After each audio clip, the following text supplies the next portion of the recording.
E pse lufton e mundohet njeriu? Pse lodhemi? Për para? Për para të cilat nuk gëzohen kurrë, për prestigj, për një prestigj imagjinar që sjell para atij, apo për pushtet? Pushtet që të bren çdo ditë brenda vetes e nuk të lë të flesh i qetë.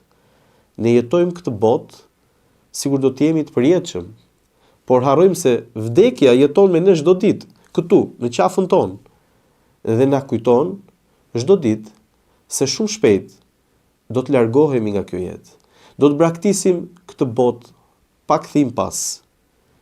Të dashur shikues, miq dhe dashamirës, shijojeni çdo gjë që ju ka dhënë Zoti para se sa të largohemi nga kjo botë.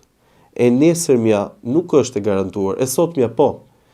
Nëse nuk mëson si të respektosh të sotmen, do të jesh për herë i nështruar nga mendimi i të nesërmes. Mos harro kurrë se dinjitetin, mirënjohjen, respektin, fytyrën tonë nuk na i blen dhe nuk na i shet dot kush, nëse dim ta mbajmë trupin drejt. Ato do të jetojnë me ne edhe mbas vdekjes. Ndaj e lut Zotin që t'ju japi gëzim në zemrat tuaja. E lut Zotin t'ju japi qetësi, e t'ju japi çdo zemra sot e përherë.